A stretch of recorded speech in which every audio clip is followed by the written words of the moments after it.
Gênesis 6, versículo 3 até o versículo 8. Escuta isso, Deus está falando com você. Então declarou o Senhor: por causa da malignidade do ser humano mortal, o espírito que lhe dei não permanecerá nele para sempre. Portanto, ele não viverá além dos 120 anos. Ora, naquela época, e também algum tempo depois, havia nefilins na terra. A palavra nefilins está ligado a gigantes, ou seres gigantescos. Quando os filhos de Deus possuíram as filhas dos homens e elas lhes deram filhos, esses gigantes foram os heróis dos tempos antigos, homens rudes e famosos. Versículo 5. Contudo, o Senhor observou que a perversidade do ser humano havia crescido muito na terra e que toda a motivação das ideias que provinham das suas entranhas era sempre e somente inclinada a praticar o mal. Versículo 6. Então o Senhor entristeceu-se muito por haver criado os seres humanos sobre a terra. E esse sentimento feriu profundamente o seu coração. E então o Senhor Deus declarou: farei desaparecer da superfície do solo os seres humanos que criei, todos os homens, os grandes animais, até os pequenos seres e as aves do céu. Arrependo-me de havê-los feito. Versículo 8. Contudo, a Noé, o Senhor demonstrou sua graça e misericórdia. Diga assim: contudo, a Noé foi diferente. Escuta isso. É muito importante que a nossa geração entenda o acontecido nos dias de Noé, porque Jesus, quando esteve conosco nessa terra, deixou claro como água, claro como a luz do dia, que os últimos dias serão dias semelhantes aos dias de Noé. Portanto, é importante que a nossa geração entenda o que aconteceu nos dias de Noé, o que foi aquilo. Mas hoje, meu objetivo não é te explicar o que aconteceu no dia de Noé. A gente nem tem tempo para isso. Os dias de Noé são dias complexos de serem explicados. Hoje, eu quero pensar com você nos dias de Noé apenas para tirar uma lição. Umazinha só. E para a gente tirar a lição dos dias de Noé, eu quero que você imagine com cores vivas as seguintes palavras: contudo, o Senhor observou que a perversidade do ser humano havia crescido muito na terra e que toda a motivação das ideias que provinham das suas entranhas era sempre e somente inclinada para o mal. Então o Senhor, guarde essas palavras, pinta elas aí na sua mente. Então o Senhor entristeceu-se muito por haver criado os seres humanos sobre a terra. E esse sentimento feriu profundamente o seu coração. Nos tempos antigos, especialmente os tempos antes de Israel ser levado para a Babilônia, quando Israel ainda estava na Palestina, o alcance do povo de Israel ao entendimento das coisas espirituais era muito limitado. Por exemplo, eles tinham pouca ou nenhuma percepção dos seres espirituais que aparecem abundantemente no Novo Testamento. No Velho Testamento tem, no máximo, anjos enviados de Yahvé. Para o povo do Velho Testamento não fazia muito sentido Satanás, os seres que servem a ele, os principados, potestades, os governadores do mundo das trevas, esses seres que Paulo explica tão claramente em Efésios capítulo 6, o povo do Velho Testamento não entendia. Então, para eles, para o povo do Velho Testamento, toda manifestação sobrenatural era o Deus deles. Porque eles entendiam, só tem um Deus. Então, qualquer coisa espiritual que eu ver é Ele. E aí, quando eles viam alguma coisa muito ruim da parte de Deus, eles diziam, Deus está irado. Quando eles viam alguma coisa muito boa da parte de Deus, eles diziam, Deus está feliz. Então eles se esforçavam para fazer Deus ficar feliz. E eles se esforçavam para Deus não ficar irado. Mas o que estava acontecendo de verdade lá era outra coisa. E eu explico isso no meu livro, Orando para Fechar as Brechas. E o que estava acontecendo lá?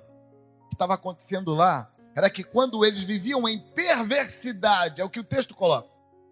Quando eles levavam uma vida perversa, quando eles viviam no pecado, no afastamento de Deus, ao se envolver com o mal, eles abriam portais e esses seres espirituais das trevas os visitavam. E atuavam na vida deles e destruíam a vida deles. E quando eles viam toda aquela destruição acontecendo, eles diziam, Deus está irado. Deixa eu te contar, Deus não estava irado. Eles estavam sendo atacados pelas trevas. Explicado isso, o que estava acontecendo no tempo do dilúvio? A maldade, o pecado, a perversidade era tão grande que demônios de altíssima patente estavam entrando no nosso mundo. O tempo do dilúvio é tempo de grandes demônios entrarem por causa da maldade. Mas eu queria por um instante, só hoje, olhar esse texto não com a nossa mentalidade esclarecida, não com a nossa mente do Novo Testamento. Eu quero desafiar você a olhar esse texto com a mentalidade deles. Porque é com a mentalidade deles, com esse sentimento de a gente machucou muito Deus, que Moisés escreve dizendo assim, então o Senhor entristeceu muito por haver criado os seres humanos sobre a terra. E esse sentimento feriu profundamente o seu coração.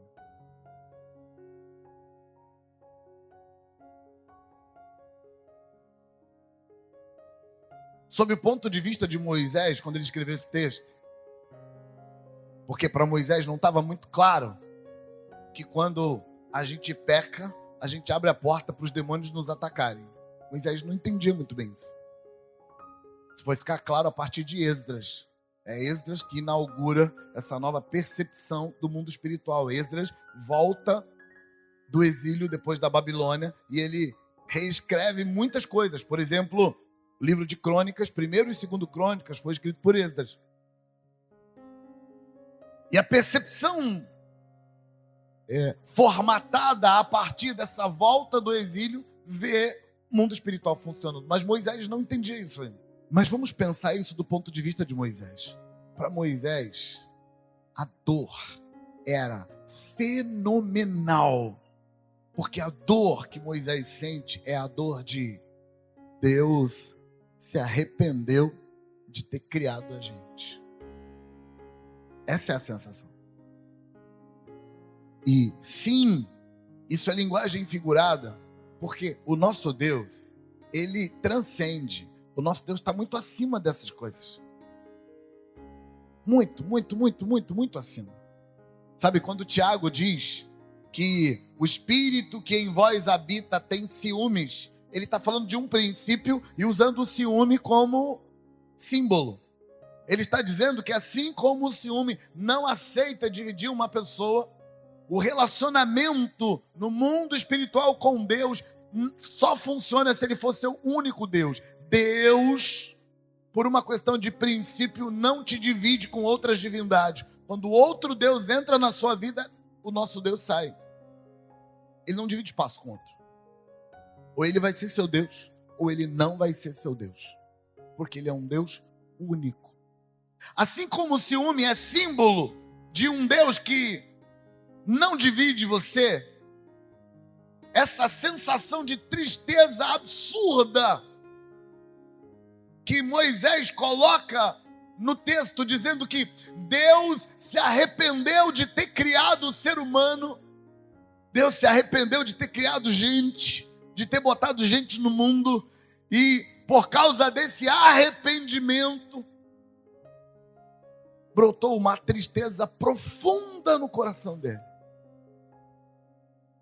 O que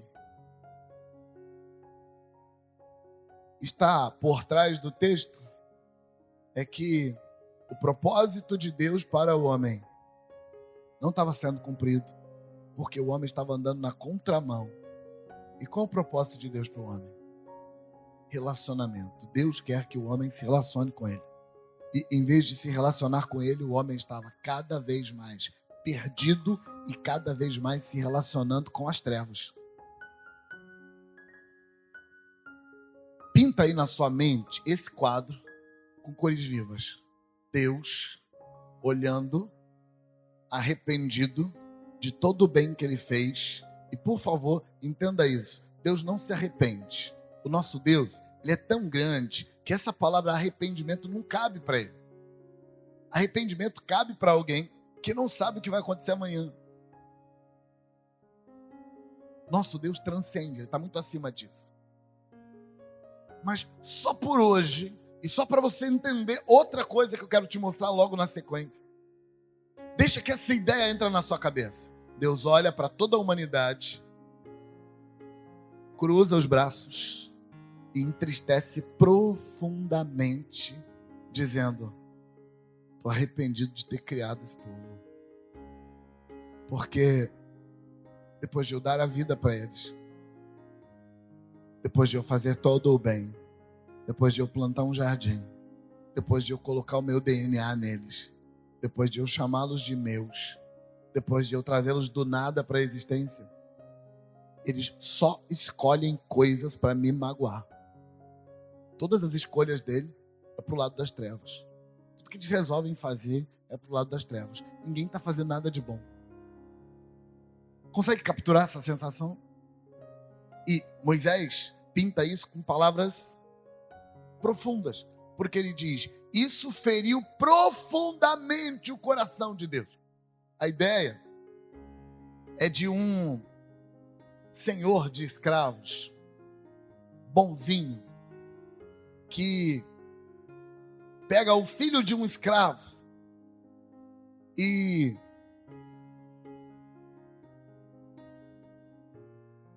adota como filho, leva o menino para dentro de casa e cria o filho do escravo como se fosse filho. E cuida dele, e apadrinha, e abençoa, e traz para dentro de casa, e ensina as coisas da família. E aí, esse filho do escravo, que foi criado como filho, tratado como filho, cuidado como filho, amado como filho, ele completa 18 anos e vai embora de casa. Mas antes de ir embora de casa, ele estupra a filha e a esposa do seu senhor, deixa um estrago e some no mundo. Imagina a tristeza desse senhor, a sensação de: para que eu fiz todo esse bem para essa pessoa? Registra. Deus transcende. Então a sensação de arrependimento não cabe nele. Não cabe. Mas é com essa ideia que Moisés está pintando o fato para ajudar a gente a entender o que está acontecendo. A humanidade inteira. Não foi uma cidade, 2 cidades, 3 cidades. Não foi um país, 2 países. Todas as pessoas do mundo estavam numa situação de rebelião, rebeldia, de maldade, de se contrapor a Deus, a luz, as coisas boas, a ponto de o Deus Criador, o Todo-Poderoso, olha, sente tristeza e pensa: para que eu criei essas criaturas? Toda a humanidade, o texto diz: todos os homens se perderão. O texto inteiro está pintando um quadro de arrependimento. E eu reitero, recomendo inclusive que você leia o meu livro, Orando para Fechar as Brechas, porque lá eu te explico isso direitinho, não tem tempo de te explicar agora. Mas eu reitero, essa é a visão de Moisés, é assim que Moisés está lendo os fatos. Mas a leitura de Moisés é importante porque ajuda a gente a perceber o que está acontecendo. O que está acontecendo é a humanidade inteira não consegue fazer uma escolha que presta. De manhã ele escolhe andar no caminho errado, meio-dia ele escolhe andar no caminho errado, de tarde ele escolhe andar no caminho errado, de noite ele escolhe andar no caminho errado, de madrugada ele escolhe andar no caminho errado e às vezes perde a noite de sono para andar no caminho errado. É isso que está acontecendo. Mas eu quero que você olhe a cena no mundo acontecendo, a promiscuidade, a maldade, a perversão generalizada no mundo, e eu quero que você olhe isso com os olhos de Moisés, que está pintando o quadro, e sob o olhar de Moisés, Deus está profundamente ferido com essa maldade, e Deus profundamente ferido em ver todo mundo indo para o lado errado. Ele se arrepende de ter criado o homem, e o arrependimento por ter criado o homem lhe fere o coração. Consegue pintar o quadro? Joia. Agora você está pronto para ver o que eu realmente quero te mostrar. O que eu realmente quero te mostrar está no versículo 8. Contudo, a Noé, o Senhor demonstrou sua graça e misericórdia. Contudo, a Noé, o Senhor demonstrou sua graça e sua misericórdia. Contudo, a Noé, o Senhor demonstrou sua graça e misericórdia. Deixa eu ler esse versículo na NVI, porque na NVI ele fica mais gostoso ainda de você escutar ele. Noé, porém, ou a Noé, porém, o Senhor mostrou benevolência. Escuta isso. Tem um mar de gente pecando, pervertendo, destruindo, fazendo mal, escolhendo as trevas, indo para o lado errado, um mar inteiro de gente. E Deus olha para aquilo com profunda tristeza, com profundo arrependimento. E então Deus desvia os olhos e ele vê Noé. Por que eu quero te falar de Noé? Porque eu quero desafiar você e inspirar você a parar de olhar para essa nojeira que está o mundo hoje. A parar de olhar para essa nojeira que está ao seu redor. A parar de olhar para essa nojeira que está as famílias. Parar de olhar para essa nojeira que está as mídias. E resolver que você será o Noé dessa geração.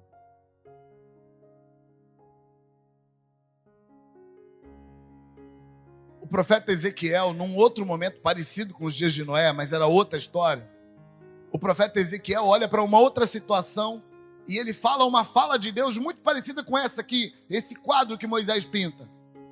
O profeta Ezequiel diz assim: procurei entre eles um homem que se colocasse na brecha, que fechasse o muro e protegesse a cidade dessa maldade toda que tem lá. Mas eu não encontrei nenhum homem, por isso a cidade inteira vai ser destruída. Eu quero desafiar você a ser esse homem. E por que eu quero desafiar você a ser esse homem? Porque você está cada vez mais impressionado, você está cada vez mais chateado, você está cada vez mais escandalizado, cada vez mais magoado pela maldade que tem no mundo. É ou não é? Pior, sabe o que mais te chateia, o que mais te ofende? É ver essa maldade dos dias de Noé no meio da igreja. No meio do povo de Deus, no meio do povo evangélico, no meio de gente que se diz crente. Isso te chateia mais. Mas sabe o que você faz quando você olha gente andando na direção errada? Você decide fazer parte do problema. em vez de fazer parte da solução. Escuta isso. Eu tenho tanta alegria quando eu olho para aquele mar de gente dando tristeza para Deus. E aí Deus olha para Noé e fala assim: achei Noé. Pastor, mas Noé não é perfeito, não. Para aquele momento da história ele era perfeito. Perfeito. Para a situação que Deus estava precisando dele, ele era perfeito. Eu queria desafiar você a decidir que esse mar de lama que está ao nosso redor não vai afetar a gente. Por que você está sendo desafiado? E por que você precisa ser desafiado? Porque se o mestre está certo, e se os dias de Noé vão se replicar nos últimos dias, e se a minha leitura do mundo está certa, se os nossos dias os últimos dias, deixa eu te contar uma coisa: se isso estiver correto, as coisas não vão melhorar, vão piorar. Desculpa te contar. Estava aí cheio de esperança, né? Então, desculpa ser eu a te contar.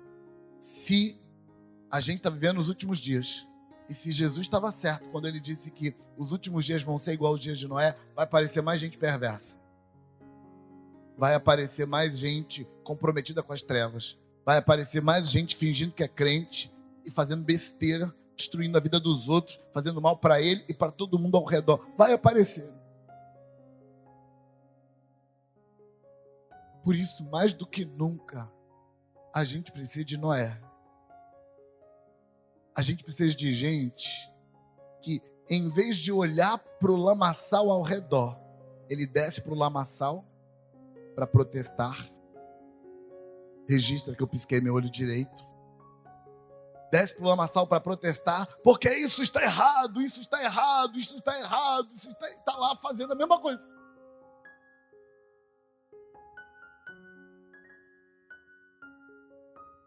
Não precisa protestar tanto. A gente precisa parar de olhar para esse lamaçal e viver ingenuamente acima dele. Pastor, você não está vendo, não? Não estou vendo. Não estou vendo. E não faço questão nenhuma de ver. Não faço. Quero ver essa porcariada, não. Quero não. Quero mais é me enganar, fingir que não está acontecendo e deixar minha mente pura, minha alma limpa. É isso que eu quero. Pastor, você não está vendo que o mundo está desse jeito? Não quero ver, não. Não estou afim. Sabe, Noé tem a graça de ficar no meio dessa confusão toda, dessa nojeira toda, dessa lama toda, desse pecado todo. Noé tem a graça de estar ali no meio e estar vivendo outra vida, outro jeito, outra pureza, outra relação com o divino, outra verdade, outra realidade. Eu queria desafiar você. Pastor, mas eu não sou santo, não. Eu estou te convidando para ser. Pelo amor de Deus, venha ser santo. Por quê? Porque o mundo está tão ruim. Tem tanta maldade aí fora. A gente tem que se proteger até dos grupos de notícia de WhatsApp. É tanta coisa ruim entrando na cabeça da gente, que a gente vai ficando ruim. Deixa eu desafiar você. Deus está te chamando para ser o Noé. Está tudo ruim aí fora. Tem gente cada vez mais capaz das piores coisas. Quando você pensa que já viu tudo, aparece uma coisa pior. A gente está nos últimos dias. Desculpa te contar. A gente está vivendo os últimos momentos antes da volta de Jesus. Portanto, a gente está vivendo os dias de Noé. E nos dias de Noé é assim, é lamaçal atrás de lamaçal. A pergunta é, quem vai ser o Noé dessa história? Se você não tomar postura de ser o Noé, rapidinho, você está fazendo aquilo que você condena. Você está fazendo aquilo que você fala mal e diz que as pessoas não deviam fazer. Está lá você fazendo. Rapidinho. Eu quero desafiar você a ser aquele que vai mudar o olhar de Deus. Eu queria te contar que o mal que estava pré-determinado para os antediluvianos, para o povo que vivia no tempo de Noé, aquele mal não acabou. Veio. Não, mas Noé estava lá, mas não impediu o mal que veio sobre eles, veio. Porque a semeadura vai ter colheita. Não tem jeito, é assim que funciona. Mas, na boa, Noé podia ter afundado junto com eles e não afundou, porque ele tomou postura. E deixa eu te contar uma coisa. Nesse mundo horrível, mal, cheio de maldade, como a gente está vendo nos últimos dias, se você escolhe andar com Deus, você tem mais qualidade de vida. Você vive melhor. Eu quero desafiar você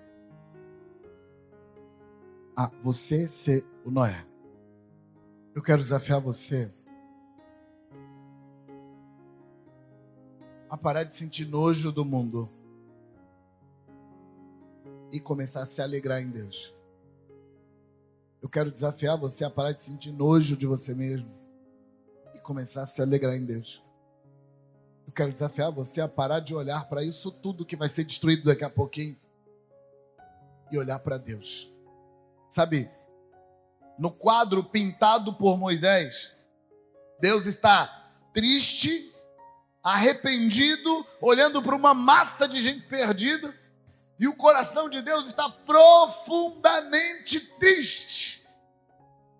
Então Deus olha para Noé, e o coração de Deus muda.